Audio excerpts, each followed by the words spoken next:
Welcome to Southern Africa. I've traveled halfway around the world from my home in Texas to here.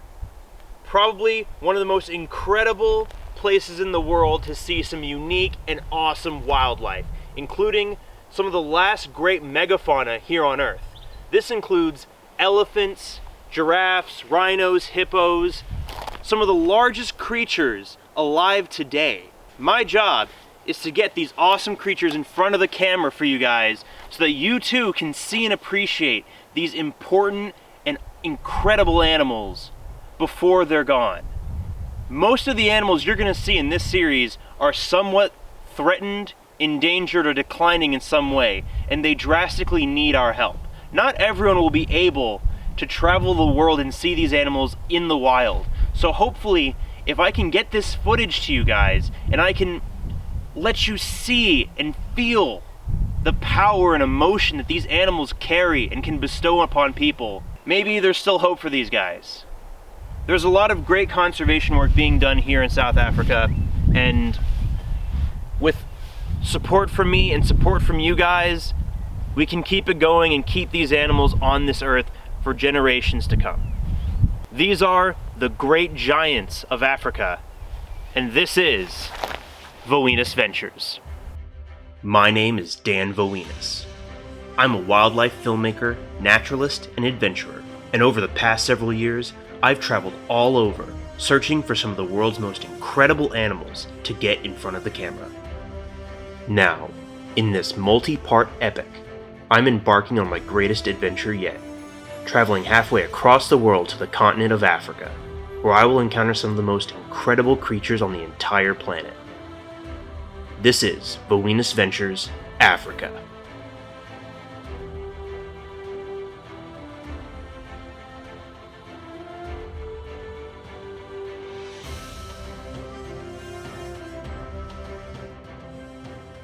Most megafauna around the world died off over the course of the last 100,000 years. However, on the continent of Africa, large terrestrial mammals still hold on to their last stronghold. Africa is home to the world's largest land animals, and they are in here in mass. Elephants, rhinos, hippos, giraffes, buffalo, lions, crocodiles, an entire ecosystem of massive animals coexisting in the same habitat. Because of the sheer size of these animals, I will be spending most of my time in a safari vehicle. These animals are used to the presence of the vehicles, and so pay them little attention. A human on foot would likely trigger a more defensive response, and many of these animals have been known to kill people when they get spooked. This way, I will be able to get closer to these magnificent creatures with relative safety. My first sight comes from a towering neck, looming over the brush. This is, of course, a giraffe, specifically the southern giraffe. Famously the tallest animals alive today, giraffes can stand almost 20 feet tall. Their enormous neck actually contains the same number of bones as a human, but just the individual bones are over a foot long. Despite this, the necks are surprisingly flexible, being able to reach around the body and even down to the ground. Giraffes are famous browsers. Their long necks allow them to reach very high and browse from the tops of trees, leaving the lower foliage for the other browsing animals. Much of the trees and shrubs in this area are very rough and very thorny, but the tongue of the giraffe has extra thick skin, allowing them to strip the leaves with relative ease. Their tongues are also dark purple, which keeps the tongue from being burned by the harsh African sun whenever it's out of the mouth. In addition to leaves, giraffes also have a very surprising dietary supplement: bones. Giraffes require a tremendous amount of calcium to grow their large, sturdy skeletons, and the calcium content in foliage can vary drastically with rainfall. With the lions and large game animals inhabiting the region, the ground is littered with bones, making them a very ample source of free calcium. This makes giraffes one of the most surprisingly metal of all African animals. Unlike some other large animals in this area, like elephants, rhinos, or hippos, giraffes are surprisingly tolerant of other species. They will often share space with many of the animals I'm able to see here, including zebras, ostriches, antelopes, and these warthogs. The plains and scrublands of southern Africa are so full of large mammals that they are very used to each other's presence. In fact, many of them can live close together because they eat different parts of plants. While the giraffes browse the tops of trees, impalas browse low-hanging shrubs and tall grasses, and the warthogs root for low grasses and roots. They know exactly which animals are potential predators, and which are fellow herbivores, and in the case of a predator, they can rely on each other to keep eyes, ears, and noses out, spotting a predator early on and alerting the rest of the group. In some cases, this can lead to a small stampede, which I managed to capture with these blue wildebeest. While antelope and wildebeest simply run from their predators, some of the larger animals have been known to charge potential threats, including humans.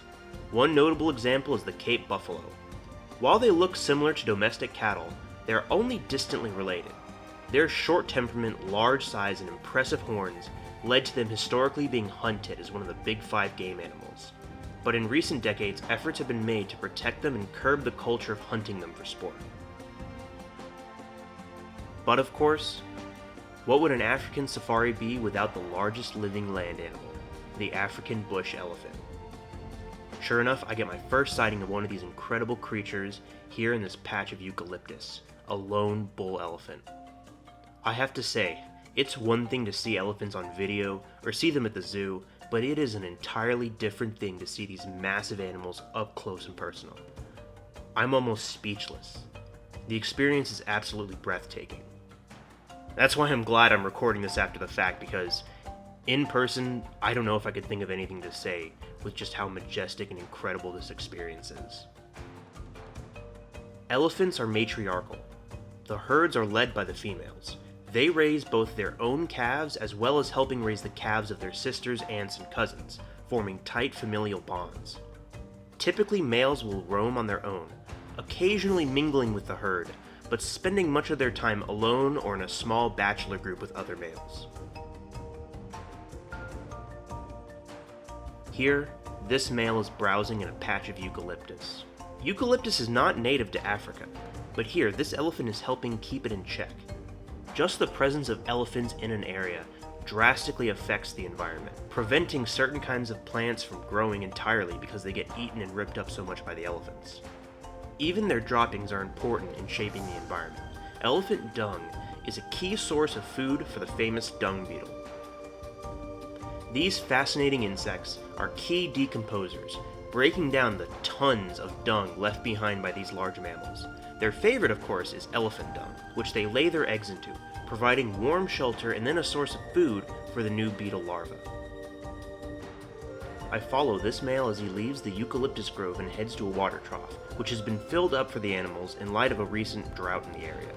Here, we are able to observe him utilizing the elephant's most iconic feature, that magnificent trunk.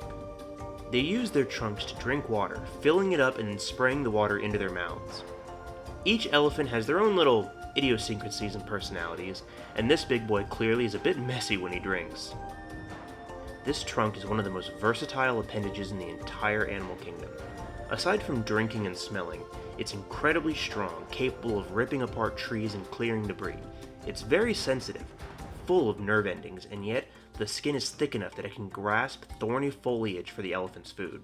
The elephants can then chew this tough vegetation with their enormous molars, of which they only have 4 at a given time. Elephants are probably one of the most majestic animals I've ever encountered in the wild, and traveling in a vehicle like this allows me to get closer than I ever could on foot. And when I mean close, I mean close. It truly moves me emotionally, and I can only hope that this footage conveys some semblance of that same sense of emotion. Bush elephants are endangered. Elephants naturally roam huge expanses of land, but their habitat has been depleted, cutting off their home ranges and separating them into small pockets, isolated from each other. In addition, hunting has decimated their numbers. People hunt them for sport, both legally and illegally, and they also hunt them for ivory. Fresh elephant ivory is illegal in much of the world, and it's important that if you ever have ivory products, that you properly source them and document that they're antiques and not from freshly killed elephants. Otherwise, there are countless alternative materials, such as synthetic and vegetable ivory, so that we don't need to kill elephants for their tusks. Nearby, I come across another giant that's been hit hard by human activities, the southern white rhinoceros. The two African rhino species, the white and black rhinos, have been absolutely obliterated by humans hunting them either for sport or for their horn. Rhino horns are popular in the Chinese medicine trade, but they have no real medicinal value, and the belief that they do has led to their numbers dropping significantly throughout the world. The southern white rhinos number about 20,000, but the northern subspecies is down to only 2 known individuals, both of them females, making them functionally extinct at this point. Sitting here, seeing these animals in the wild, in person, is heart-wrenching. While these individuals are protected, they've already survived poaching attempts, and there are hundreds of rhinos out there who don't get to survive, who don't get so lucky. My heart goes out for them, and it reminds me both of how dire the situation is out here, but also how vital it is that we act now to save what's left and rebuild. Reserves and parks like these are beginning a process known as rewilding, breeding and rebuilding key wild animal populations while also protecting and reclaiming habitat for them, undoing the effects of human modification and returning it to its natural state. While this is not a perfect solution, and comes with its own difficulties and controversies, it is a key component of many global conservation strategies. It feels frustrating sometimes that there may not be much that one person can do, but I hope that by sharing these animals with you through my films, through my videos, through this footage, that I can help inspire you to help take up the fight with me.